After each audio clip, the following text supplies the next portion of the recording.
President Jacutis. Present. Betty Gonzalez. Present. Present. Carly McLean. Bob Mazzone. Charlie Mitchell called. He is not well, doesn't feel well. Arthur Akers. Marlene. Present. Minette, did not hear from. Pam Edwards. Joe Noble. Here. I usually don't go on the regular roll call. I put you on I'm a because guest. we love you. Papa called, said he I'm was the sick. liaison. Arthur is sick. Okay. All right. Start off with the agenda.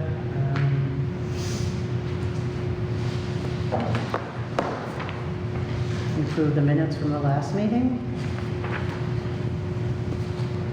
Somebody want to?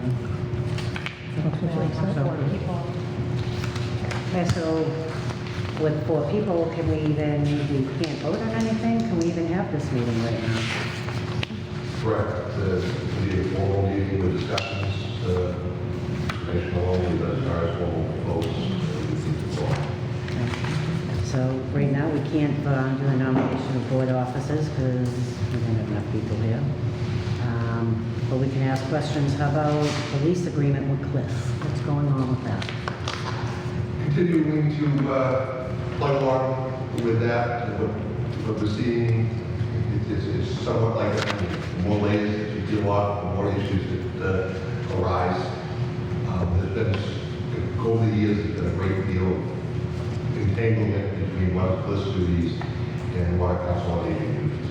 I think maybe a perfect example that came to light at the last meeting was for years the Council on Aging have applied for a Meals on Wheels program, which really is a function of Bliss. It is not a function of the quote-unquote senior center, which this body is assigned to oversee and to ensure that it's efficient.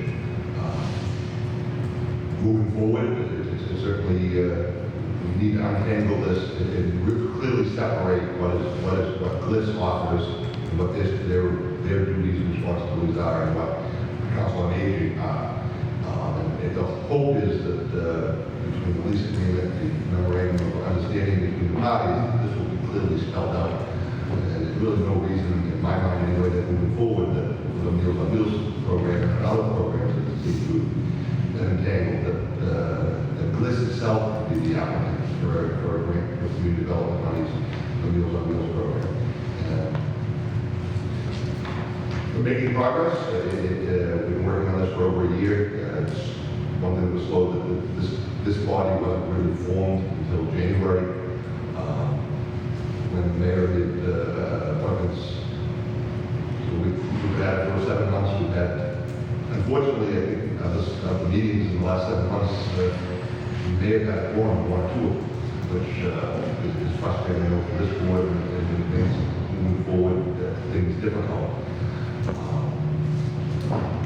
I'm hopeful that by the August meeting that there'll be something that we'll be able to present the basic framework of an agreement that we can have a full, robust discussion regarding.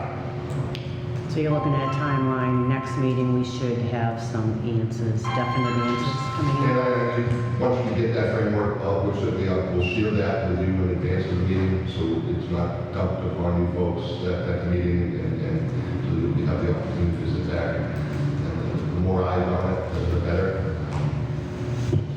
In order to try to untangle what has been certainly a complicated relationship between the parties. They're all related in some way to seniors, obviously, but there are separate duties with respect to the senior center as opposed to Meals on Wheels and nutrition, and housing, and to have a clear separation, I think is very important long term. And we certainly don't want to do it piecemeal. We'd like to try to get it as right as possible, recognizing that issues always can arise. And, it can always be tweaked or changed. So the goal is by the August, prior to the August meeting, we have something to present this board that is much more concrete as to the relationship between Bliss and the Council on Aging anyone have any questions for Attorney Romano regarding that? Okay. I would just like to ask where the city is getting the information of the breakdown of duties between the COA, GLIS as an ASAP and GLIS as a AAA, and the funding that goes for those programs. Those have been communications between the law department and GLIS's attorney. We regularly ask for supplemental information, breakdowns of duties and responsibilities of various employees that are assigned to the senior center, and what percentage of those employees, time for these employees are dedicated to the senior center as opposed to GLIS responsibilities. So those are, right at this time, those communications between the city of Lynn attorney and GLIS's attorney. GLIS's attorney has made Stacy available for, hopefully we'll be able to meet up until this point, the request from GLIS's counsel. Certainly, if I was GLIS's counsel and GLIS wanted to meet with a city employee, I would make myself available to be present for the city employee. GLIS's attorney is asked to be present in any meeting between the city and Stacy, and to move forward. I think everybody would agree that Stacy probably is a wealth of knowledge and probably the most integral cog in this arrangement. So I envision that meeting would be happening fairly soon. Do you have any other questions, Pam? I agree that Stacy is the person that especially knows the stream of money and the separation of duties. I would also like to ask that the city speak with the Health and Human Service Secretary's office to get a breakdown of the line items that we are discussing and that we are obligated to appropriate by the state. Absolutely.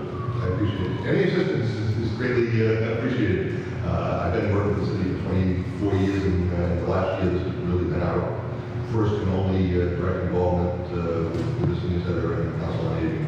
But certainly learning curve on behalf of our office as well. Again, I agree with Pam. Stacy has nothing against anybody here, has the most knowledge of anything that's going on in that place, and she would be able to answer whatever we need, but we can't just individually meet right now. That's the issue. Does anybody have any other questions? I have a question. As liaison from the Friends of the Lynn Council on Aging, I asked this on their behalf because we are under the impression that there is no director of Council on Aging right now. In the last couple of meetings we had, Marilyn is the spokesperson. Stacy needs permission from Marilyn to answer any of our questions. So where does that stand so I can go back and tell the members of the Friends there has been no resolution to that problem? I think in my duties as, managing for GLIS in my role, part of the Friends and the Council on Aging, that's my responsibility too. So if you do have any questions, and I did meet one time when you guys had some questions about certain things, Right. Certainly I would rely on Stacy, as been said in this board today. She has the expertise and the history with certain things. But if you wanted to go beyond that, I think you need to request that from Jim or whoever, that you want some representation. Okay, thank you. And I think I represented that maybe go back 2 or 3 meetings ago. The mayor's office has green-lighted a quote-unquote director or liaison position.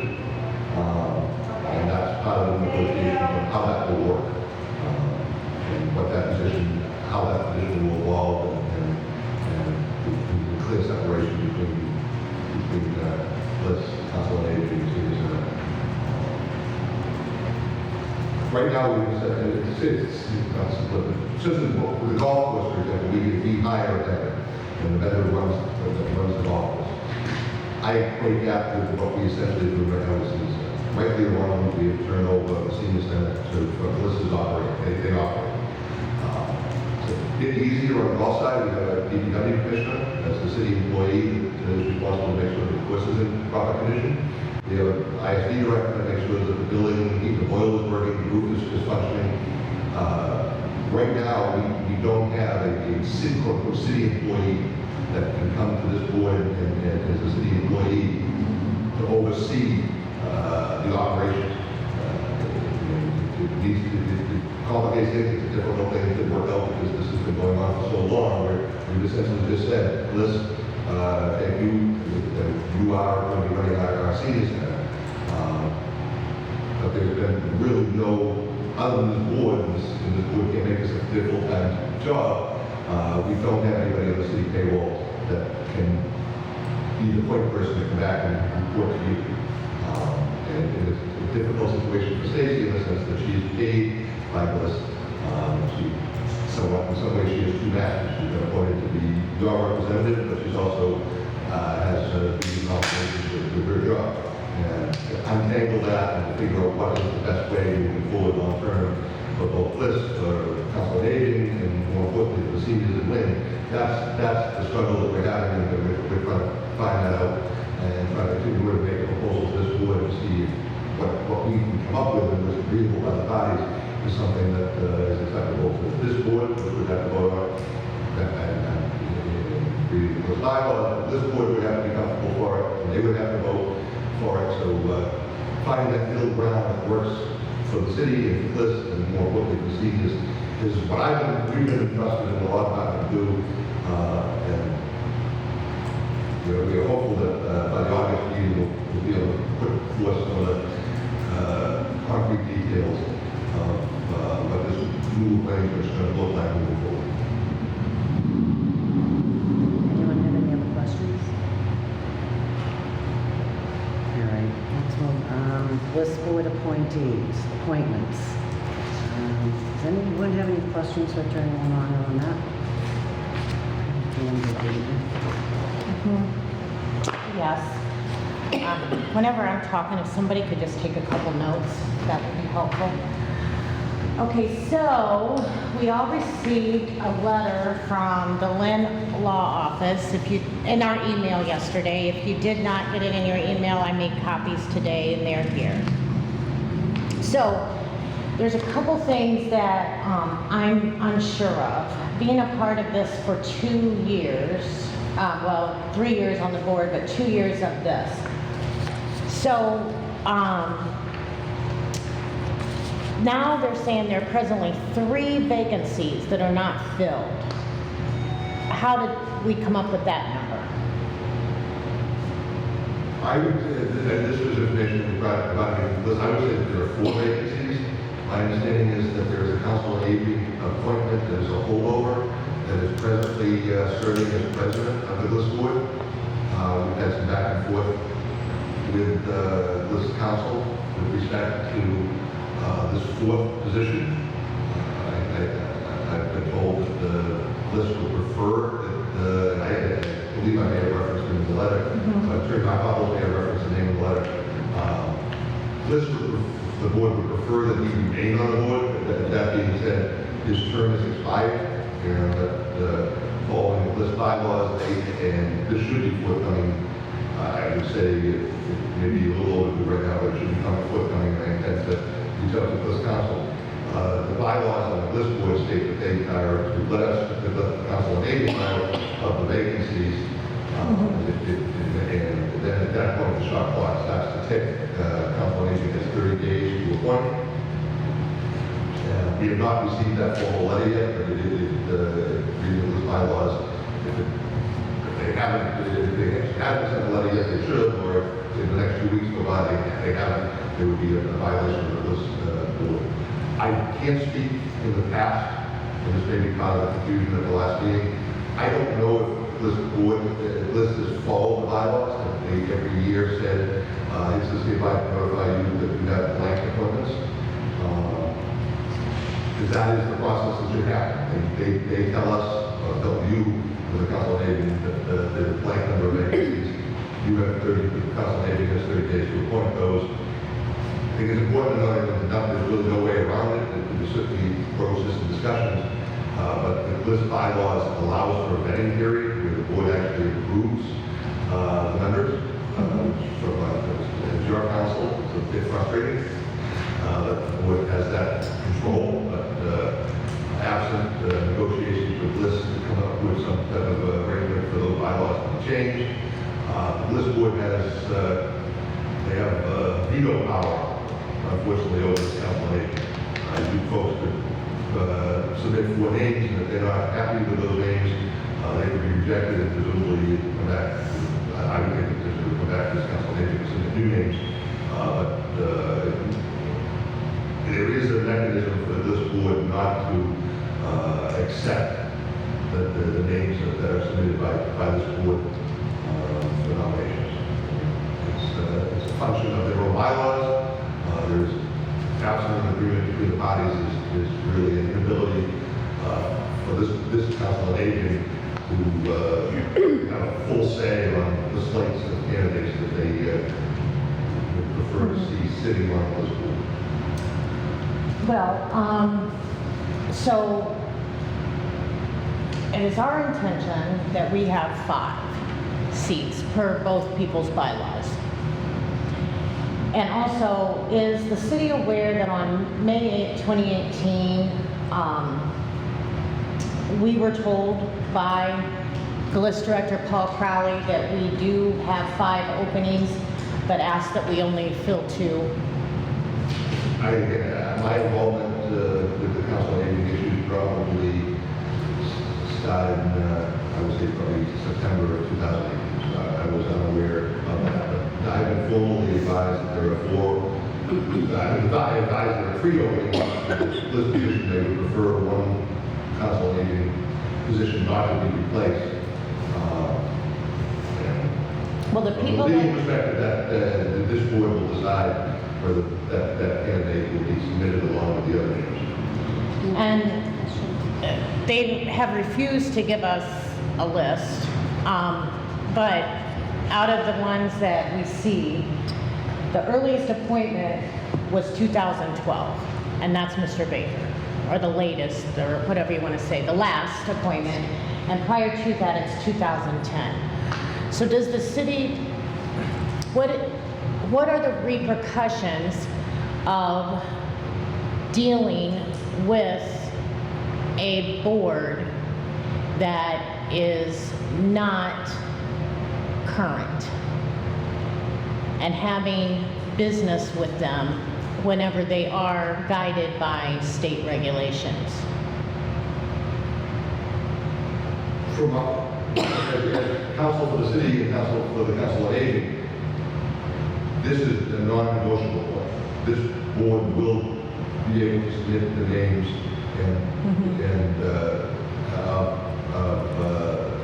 have a full representation of 5 names. 5 people. Now, if the list board rejects one of those names, 2 of those names, as a legal counsel, I will insist that regardless of whether they reject it, individual A or individual B, you folks will have the ability to submit a replacement for A and B to have your full complement of representation. That is not something moving forward. Their annual meeting, I think, is in October. We will not accept anything less than a full slate. Would this board or the city be culpable or in any kind of, let's just say, trouble if we knowingly know that this board has not been voting and acting properly per their guidelines? We know that these people are not on the board justly. Are we at all culpable? Well, I would say that this board is not culpable for past non-adherence to bylaws. But I think it's very important moving forward that the bylaws be followed and that the will of this is a nonprofit, they're governed by the Attorney General's office. Their bylaws call for 5 appointments from the council on aging. That that as something that shouldn't even be something that this would fight back on. It's just a matter of lack of law. They have to have 5 appointments for the city. I don't anticipate that there will be any pushback on that. There may be some preference that one individual will be appointed, and that they've expressed a preference that one person remain. But again, that isn't really in your discretion as to what the slate of candidates you want to propose, with the understanding that there is that language in this bylaws that they have the ultimate veto power over any particular candidate. If they choose to exercise the veto power, then the council will insist that you don't want to lose that position because they reject candidate A, that they will be coming upon to replace candidate A with a new candidate. Trying to straighten out issues in the past that have not been followed. Again, a lot of this is because of the entanglement between what is list functions, what is Council on Aging, senior center issues, untangling that, but the basic premise, you folks have 5, and we'll insist on that being the case moving forward, so you have full representation on this board in order for Council on Aging's wishes to be carried out at this level. Okay, we have one more question.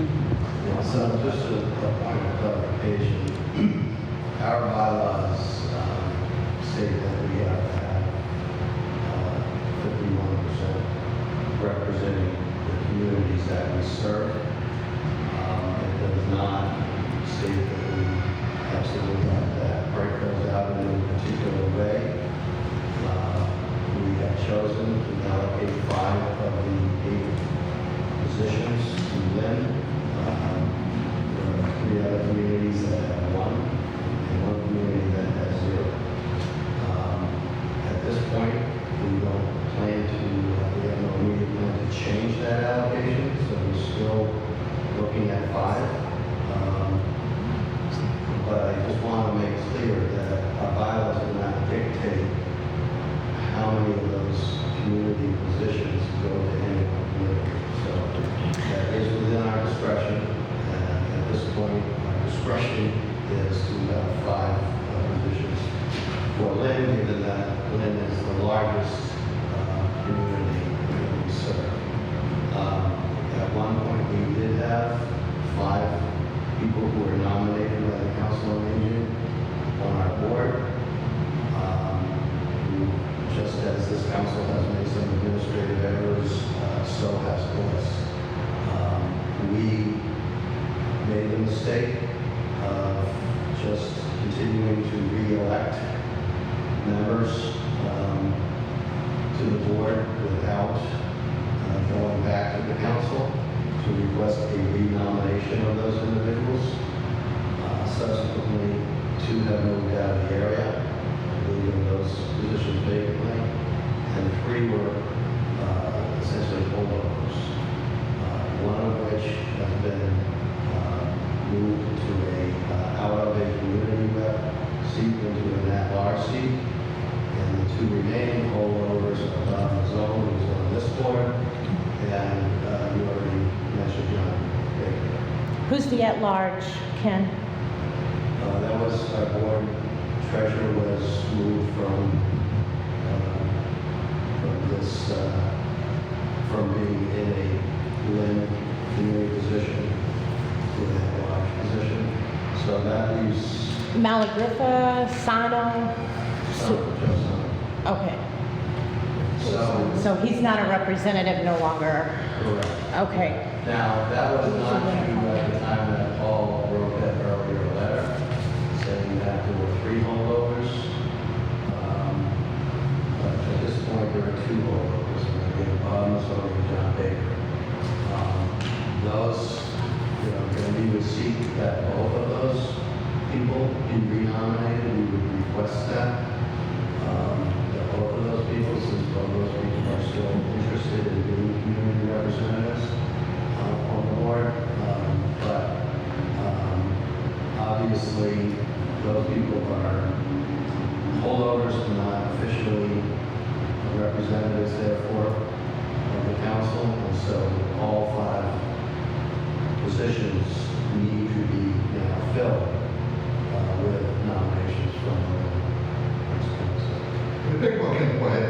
very important for us all to recognize that both the Bliss Board and the Council on Aging, they don't have any procedural defects. And I think it's much more healthy to view this as inadvertent mistakes as opposed to any malfeasance or any bad luck. We have 5 appointments. The Council on Aging has 5 appointments, and we should correct that moving forward and really try not to look in the rearview mirror as to what happened 2, 5, 10 years ago.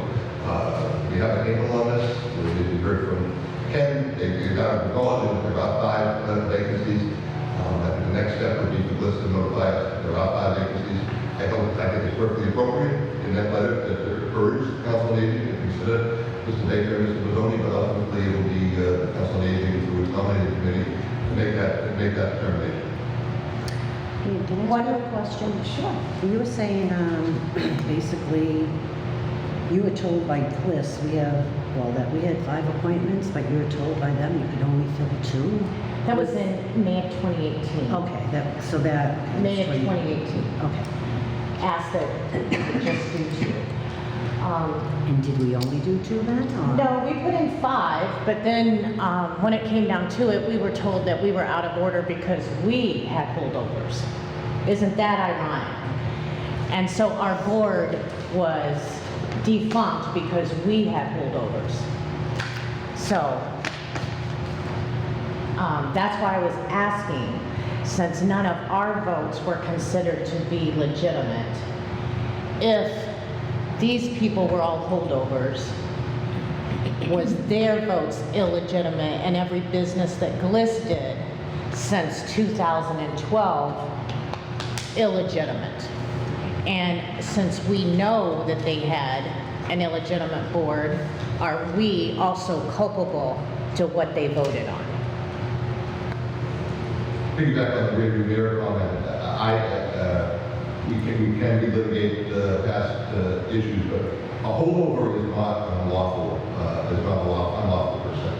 So anyone that expressed that this board, because it was made up of holdovers, their appointments were invalid is incorrect.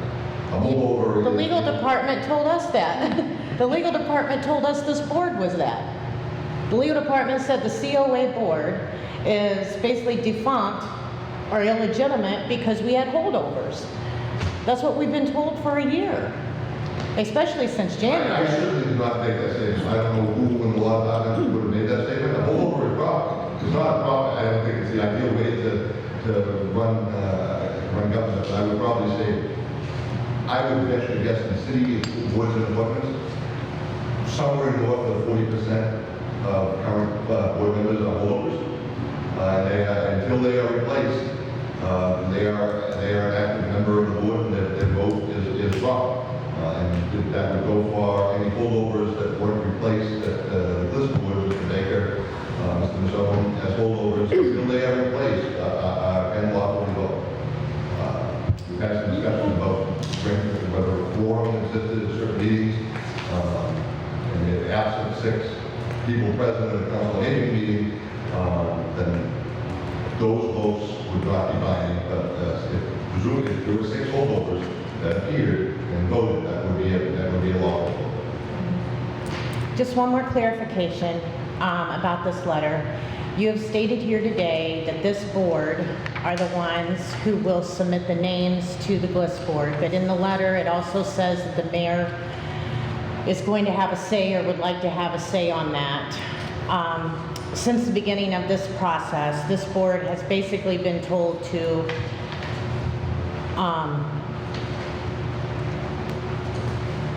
keep quiet, to be nice. So I would like to know, before we go out in the community and ask people to volunteer their time, are those names going to come from this board, or are those names going to be decided between the lease negotiations with Gliss and their attorney and Mr. Crowley, and then the mayor is going to say their list is the one going forward, or is it going to be this board's list that is considered? I was at the meeting, him with yourself and the mayor. The mayor made the offer that he would be glad to be of assistance try to put together a slate of candidates and for this board to consider. Ultimately, the bylaws of the Council on Aging, and this board, the Council on Aging will submit the ultimate names of 5 candidates that they'd like to be considered by this board for inclusion on this board. The mayor is offered to have some assistance in that process. Any other? Thank you. I would invite any board where the mayor offers to be of assistance, that probably wise to take him up on, or her up on that offer. I don't mind assistance, I mind dictatorship. This board will ultimately decide to advance the long story short. This board decides the 5 names. No question about that. Mayor is the appointing authority of this board. Could I ask a question? Is there a time limit to how long you can hold a board member on a holdover status? There is no time. Oh, the reason I asked, We've had various city boards and petitions, people that hold overs for probably more than 10 years. The former mayor made a conscious effort to try to thank end the you. whole holdovers, but there's no time limit really. The reason I asked that question is because I was on the board of GLIS and the Council on Aging well over 13, 14 years ago, and I see 2 people that are still on that board when I was on the board. That's why I asked the question. I was surprised to see their names still there. And I don't know if the holdovers are going to be appointed. I don't know the answer to that question. Thank you. Anybody who reached their term would step off the board for a year before they can be considered for re-election to the board. So, well, that's according to the bylaws. And that's Right, also- and that has been held true? Yes. Okay. Any other questions regarding appointments? All right, we'll go on to the next one. Council of Aging Director position. That is encompassed we're hoping to have one document that will include the lease arrangement, which really is not much negotiation on that part. There'll be one document that will spell out the duties and responsibilities of GLIS, the Council on Aging, the city, with respect to funding, and as I stated, that the mayor has given the green light that there will be some type of director position. How that position is going to look in the job description and how it will work day to day with GLIS, that is part of the ongoing negotiations between the city and GLIS. And we're hopeful that by the next August meeting, that there will be a memorandum of understanding that will spell out all these duties and responsibilities of all the respective parties that ultimately will be voted on, as I said, by the Council on Aging and board, and it will also have to be approved by the board. Does anyone have any? Which complicates it a little bit, the irony here is that you folks don't have a full complement of people on this board, and in an ideal world you would, and then their votes would also be taken into account when it comes time for this to approve the agreement. So certainly that is, that's an unfortunate situation that we don't have a full slate currently, but again, I'm urging everybody to look forward, not in the rearview mirror, just correct the issues that need to be corrected. Anybody have any other questions for Attorney Lamont on that subject? All right, we can't vote on anything, and then regular business, we just basically went through. We have other business. I do have one thing for that, if anybody minds if I speak up. I'd like for the next meeting to invite the mayor's office, either Mayor McGee or Megan to come, because since we started this board in January, as Attorney Lamont has said, we've been able to vote twice, correct? Or 3 times? We haven't had a quorum here. We need to do something. We're going, instead of going ahead, we're stepping back. We can't vote on anything. We can't vote on our board members or anything like that. So, and I'm not saying it's a waste of time being here, but we're sitting here just having discussions. We're not voting on anything. We're not getting anywhere. So I'd like to request if we could get a letter written to have the mayor or Megan come, just to show that this is what's going on. We do not have enough people to vote in. Just to say, because we've been going back to them stating, we can't do this, we can't do that. So we're not going anywhere with this board right now. I'm not sure if anyone agrees with me, but it just seems we're sitting here having discussions only. We're not moving forward. Everyone okay with that? To send a letter to the mayor's office to have them at the next meeting, maybe just to see that we don't have a quorum. We have not been able to vote on many things. Council President, so what would come of that?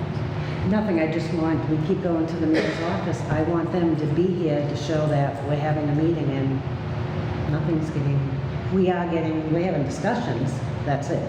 We can't vote on offices right now. We can't vote on a lease agreement, not that we have one yet. We can't vote on anything. So technically, we're just sitting here having a discussion. I think that's a good idea because the mayor's office has interviewed, they have applications for people who wanted to be on this board, and they were never acknowledged. So I think myself, I don't have a vote, but I think it's a good idea. The irony of this, of course, is that you can't vote to do it because you don't have a quorum, but I think it's perfectly appropriate as chair to to send a letter, I'll ask Pam to write it. She doesn't seem like this. We could go over and ask, too. We could do that too. Does anybody have anything else? Any new business, old business, anything they want to discuss? Because you can't I vote just on have- it. I just have to, I want to put something in the record. Okay. So I need someone else to take notes again while I speak, please, sorry. So I just want to say that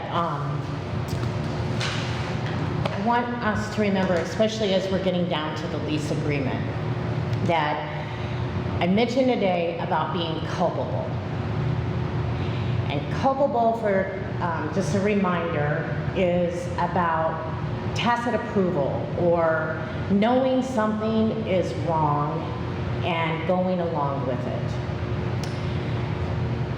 The relationship between the COA and Gliss became rocky when Stacy had to, by her professional duties, call out a Gliss employee who was harassing a consumer, a guest of the senior center, on multiple times. Once she asked that person to stop, that person continued to sit in that senior seat. That person continued to sit next to the table that that consumer sits at every day and stare and watch her eat. And when that was called out, we were told that we had to cut the Council on Aging budget by $30,000. We were not able to hire a driver to take people on trips. The senior center suffered. Then, whenever we tried to move forward and say, let's get a consumer bill of rights, we were told we could not hand that out. And then we lost our Council on Aging director by that same person that we asked to stop harassing the seniors. So then we went to the city and we said, hey, we don't think this is a very good deal for our tax dollars. And here we are a year later. And we receive a letter, that second letter really, that says that this board should just be tokens, in my opinion, and should shut up. And that every time we try to make a motion, we're called out of order. The Roberts Rules have been changed. I've worked with Roberts Rules of Order since I was 19 years old, and what a quorum is and how a meeting is run and who gets to vote, we're always told that after the fact that we're out of order. And whenever you allow things to go ahead that are not right, that are not just, then you are culpable. And I have never been a token, and I will not be a token. And I don't think anybody on this board is here to be a token. So I do take offense with the legal department's 2 times that they have told us to shut up. And I just want to know that I have been an advocate for seniors for 15 years professionally, let alone in my private life. And we are going to make sure that this is done right, and that the senior center has what they need, and that the dollars are spent appropriately the way they're supposed to be. And so for there, I'm not a token, and I'm not gonna shut up. Thank you, Pam. Anybody have anything to add to that? Could I just say something? I can't speak to everything that Pam's speaking about, but the one thing I can speak to is when we talked about a code of conduct and looking at that, and Stacy was good enough, she gathered a lot of the other councils on aging's code of conduct. Each one called it something different, behavior, whatever. I think we decided close to Beverly's was the one closest to what we would do. We put something together. We gave it to Gliss to present to the board and then to vote on. And then from there, I don't know what happened with it, but I can tell you that we did put some effort into that. Yeah. Stacy and I are doing Oh, that. absolutely, absolutely, but we were shut down, and then Stacy lost her title. Yeah. Absolutely, there was a lot of work went into it, a lot of time, research, and this board looking it over. Absolutely. And like you said, across the Commonwealth, senior centers, COAs, they have these things. And we were reprimanded. And the one that suffered the most was Stacy, let alone the seniors. And that's a problem right now with Stacy, but the seniors are suffering. I know for a fact, talking to some of them, they just don't feel comfortable going down there. I know the numbers are going down, so we need to do something. We need to get the seniors back down there. We need to find a way to get them involved in different things. We don't want them sitting at home. I know for a fact, wintertime, Stacy makes sure if somebody doesn't show up, I know for a fact she calls them to make sure they're all right. If they can't get out in the snow, I know she'll bring them food. She gets the Boy Scouts to go and shovel them out. We need to keep the senior center going. We need Stacy down there to do what she's doing for everybody. So we need to work together. We need to get enough people here to have a quorum. We need to get everything situated with Bliss and get the senior center back going. The Council of Aging Board, we need to do something. We need to do it now. Yeah, I agree with that. Absolutely agree with that. I mean, that's what this board, that's what we were doing. I mean, we were all, working with Stacy, and we saw all the effort and everything she was putting into it.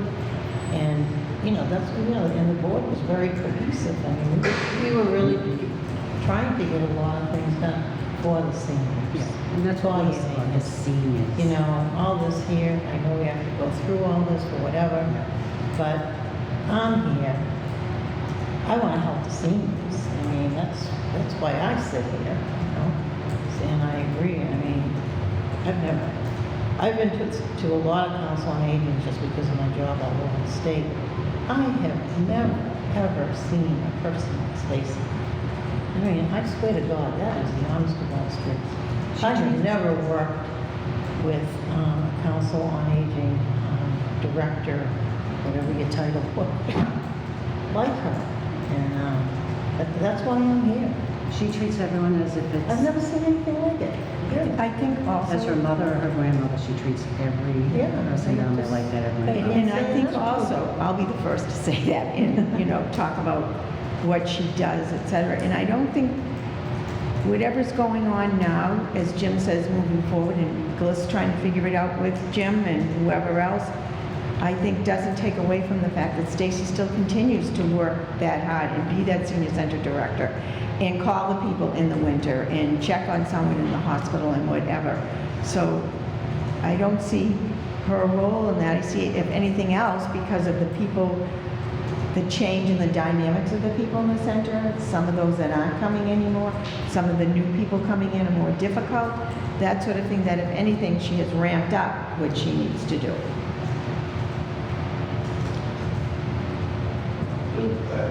Just also want to say that Stacy, as always, will continues to do an outstanding job running the senior center.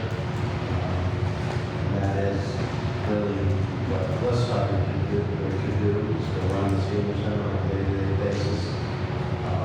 To Jim's point, at one point in time, she would be considered both as the Director of Council on Aging and as the Senior Center Director. Jim pointed out wearing those two hats isn't technically correct. That there needs to be somebody independent that is an employee of the city, not us, that can generally, not necessarily full-time, but whose responsibility is to oversee the contractual relationship between the city and Bliss and make sure that Bliss is doing a good job, trying to both be a Bliss employee and run the senior center and be a representative of the city overseeing the running of the senior center is a conflict. We managed that for a long period of time. That was working, but also, as Jim said, I think we got to fix a lot of things going forward so that we can, in fact, go forward and get back to focusing on the seniors of the city of Lynn and not looking in the rearview mirror at everything that Bliss may have done wrong, everything that the council may have done wrong. Let's get it right going forward. And the good news is we continue to do, the seniors continue to get great services every day with Stacy as the leader of that program. Have you officially been told that the city position is not a full-time position? Oh, no, I haven't been told anything. You said it's not necessarily, They're not necessarily. not necessarily the city position would be full-time. That's I'm the not- city's decision. I think it will help too, don't you, Jim, moving forward? Once that job description is developed, once you see it as whatever, that people will see that it's not an affront to Stacy, it's not whatever her job, it's something like the example you gave about the golf course. That position is different than what Stacy does as a senior center director. Right, and that's all, and the proof is in the pudding, I guess, those are the devil in the details, that's the complicated part of working this out, the satisfaction of the council on aging and Bliss, and the seniors will go. Am I incorrect in assuming, and I only think this because I volunteered at the conference of the annual conference of Council on Aging, and wasn't it my understanding that most of the people that came through were also senior center directors? They held that title. They wore the two hats. Am I incorrect in that assumption? Yeah, I think we... So, Executive Office of Elder Affairs sent down their opinion that it is the function of the municipality to have a non-elected person running elder affairs of the city. I'm intentionally not choosing all the words that will confuse people. Then the city decides, is it a council on aging director? Title, is it a senior center director? There are commissioners. There are executive director of elder affairs, is North Reading or Reading, not to be quoted in case I messed it up. So that was what we were told, that is a function of the city. It's a unique position because I'm on the Bliss payroll. State Ethics Commission ruled that being on the payroll doesn't matter, it's still the position, it's whatever title and duties the city assigns to that role. And I think moving forward, once the city and Bliss figure that out, of what the position is, regardless of the title that it's going to carry or not carry, and that a lot of people are senior center directors being called council on aging directors from other towns and cities, then we know who's what, and then we can move forward. Because I agree entirely about this board and you coming here and spending your time and not being able to vote on things and help move this forward. And the bottom line, like Diana said, it's for the betterment of the citizens of the city. That's what we want, and you can't do that until this all gets settled. But I was both at the time of hire. The difference Both is that interchangeably.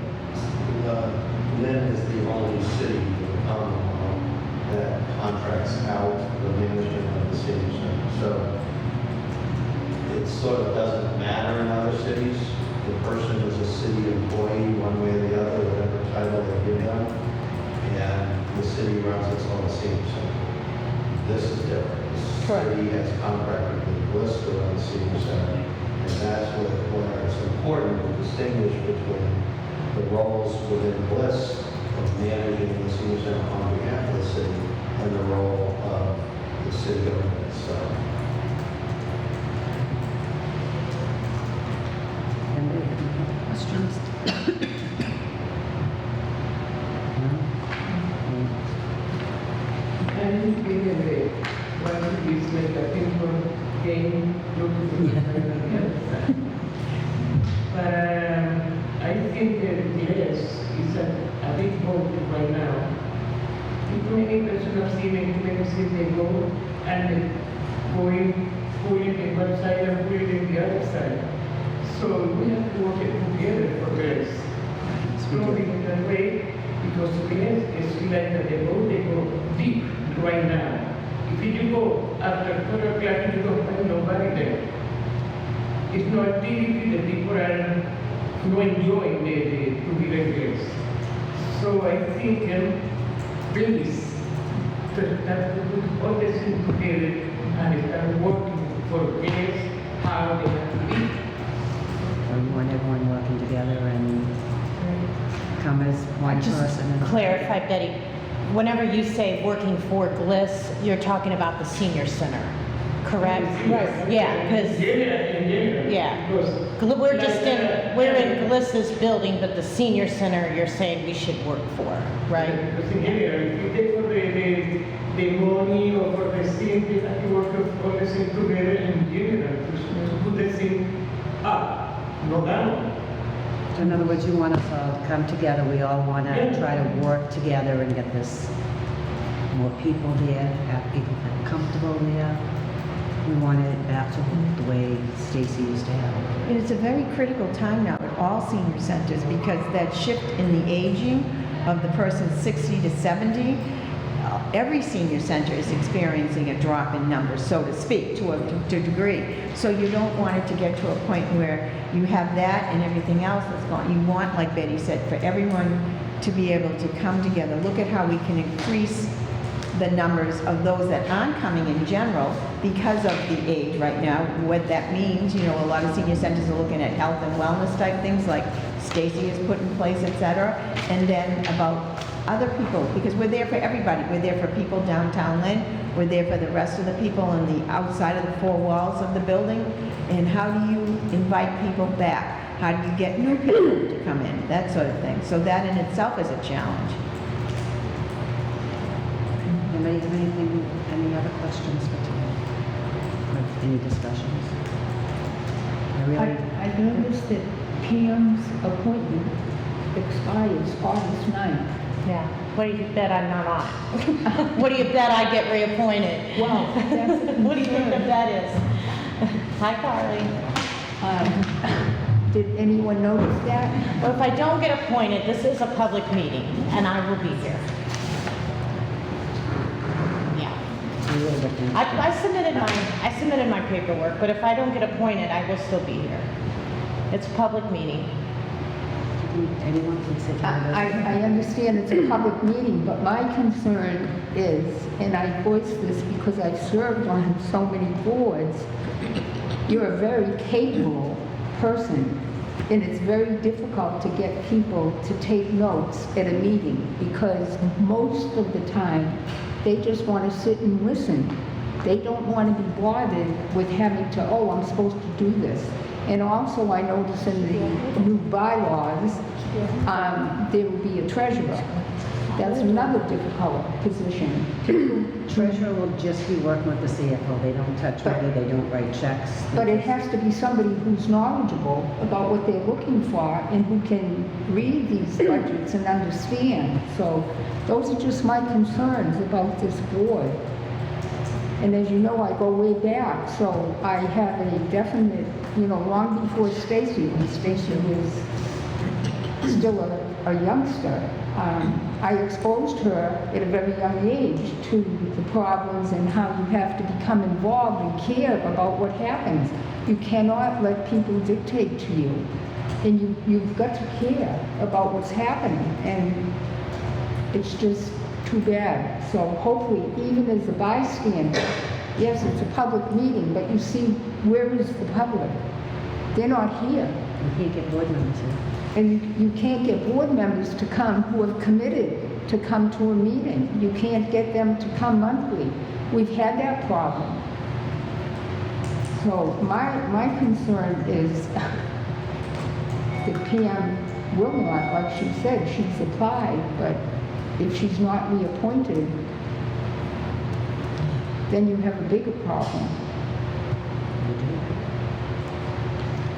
Anybody have any other concerns? They want to voice any opinions? Motion to adjourn. You know what, did I hear that we're having a meeting in August? Somebody said, Oh, yeah, because usually you don't. we don't, right? Are we meeting in August? We usually don't. don't. It's That's up why to- you usually don't, but Right, but this is important. That's the least. So, we have the lease agreement, we have to, well, let's put it this way, we'll have to get the lease agreement. We'll have to try to schedule a meeting, but we need to find out if we're going to have enough people here so we can vote for a quorum. That is our problem. Again, if we have a meeting in August and we come in here and we have the same amount of people in, we're just going to be doing what we just did. right. We're getting nowhere. So,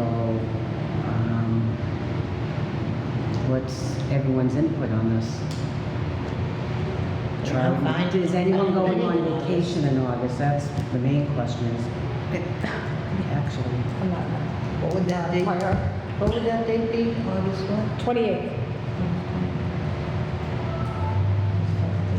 want to do a meeting for the 28th? I know we usually don't, you guys don't meet, but see how far. Jim, do you think we're going to have more information to be able to even vote on? That is both sides' hope. It may be appropriate to tentatively schedule it, and certainly if we're not ready yet for the final document or a draft document to share, it probably would make no sense to have a meeting, but I would agree with the sentiments that if there is something to present, this is important enough that it may want to be addressed. And it may very well be that the draft document you see is not going to be voted on and approved that day. So if we kick it off in September, it may be October, November, before everybody is comfortable enough that this is an arrangement that's acceptable to everyone. So, do you want to try to do a meeting in August, and then if we feel we don't have a draft to even look over, we can cancel the meeting? Unless people still want to meet. That's what's everyone, Yeah. that sound good to everybody? Yeah, yeah? Okay. Can't make a motion, please. You don't have enough. Just agreeing. Just agree, everyone agreeing on that one? Agreed, that's Okay. All right, so, motion to adjourn? Motion to adjourn.